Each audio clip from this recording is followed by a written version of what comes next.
Hello everybody, welcome to the County Seat. I'm Chad Booth. Today we are going to do something a little different. We're going to wrap up our first season of the County Seat program.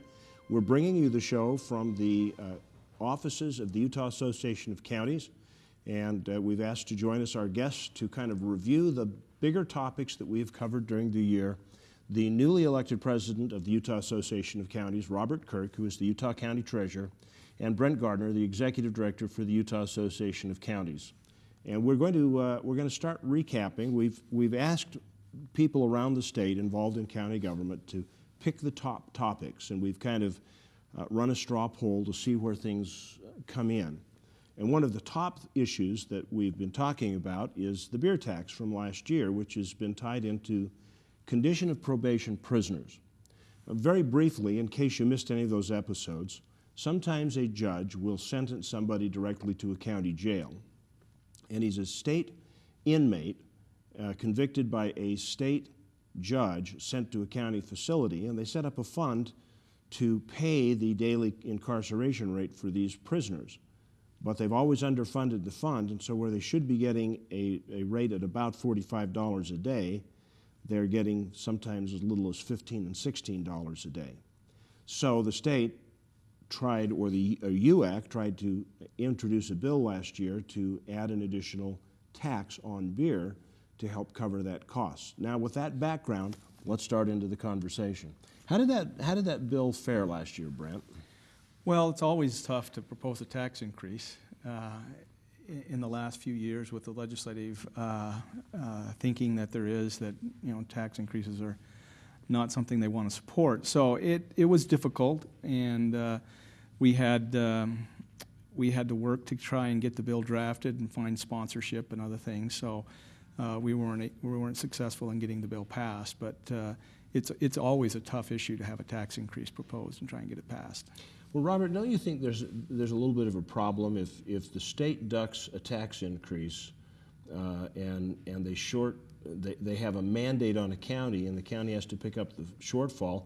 Aren't counties like yours faced with the possibility that they're having to make a tax increase? Yeah, absolutely. That is an issue, and certainly a real concern for all of the counties that are involved in jail reimbursement. It needs to be covered somehow, that cost, and as it is right now, those costs are being covered by many of the counties because of the shortfall in the state's appropriation for that. There is another alternative, however, to just raising the taxes either at the state level or the county level, particularly at the county level when you're forced to absorb those costs. And what the counties have been doing is very similar to what the state has been doing at the state prison, and that is based on the number of prisoners equal to the funding that the state's been willing to pay, the counties have actually just been releasing state prisoners, which helps to offset the costs because you can't afford to keep someone you're not being paid for. So clearly what they're doing is they're taking the least violent criminals and finding those that are closest to the end of their term and letting them out early, which helps to soften that blow of having lack of funding. So there is basically both options taking place, where the counties are having to fund it without being reimbursed, and also they're releasing prisoners early.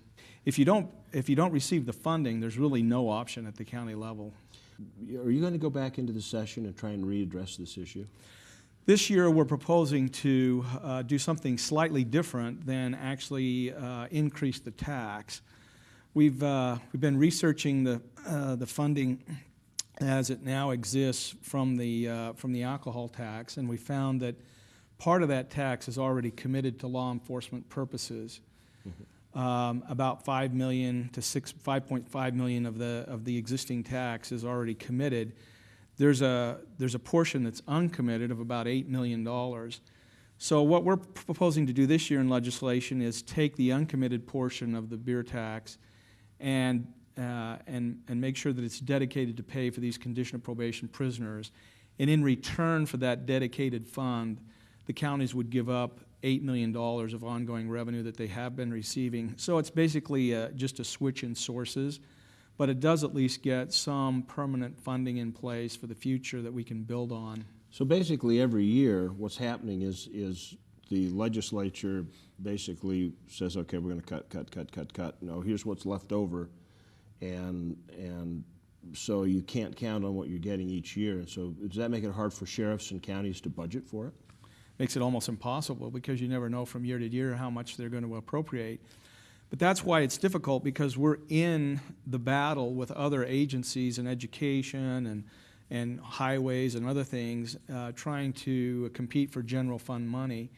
If we're successful in passing our bill, we'll have $8 million that's pretty well dedicated out of a source that can go to pay for part of those costs, which should make it a little easier.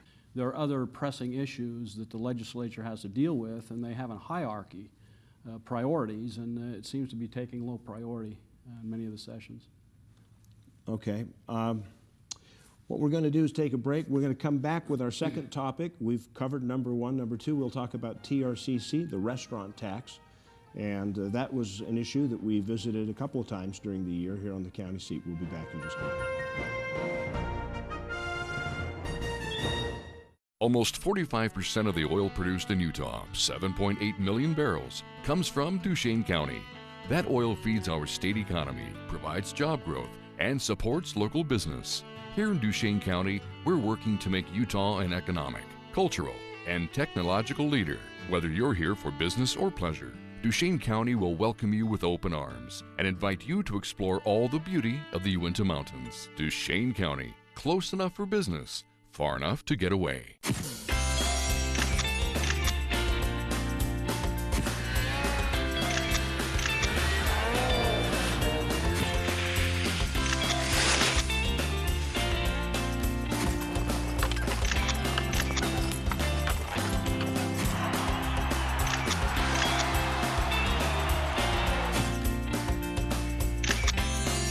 Picture yourself in Logan, Utah. We do winter right.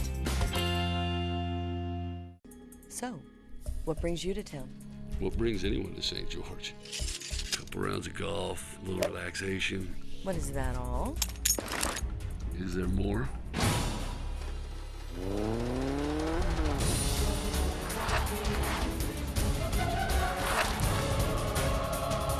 In a retirement community?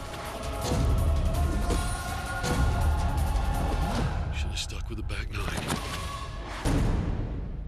If you look up epic in the dictionary, it's defined as heroic, majestic, or impressively great. Here in Kane County, Utah, we don't need a dictionary to tell us that. We live it every day. Stop reading about life and start experiencing it in Kane County. ATV adventures, Jeep excursions, hike a world where the Old West was yesterday and tomorrow is just over the horizon. Kane County, Utah, where epic is more than just a word, it's our way of life.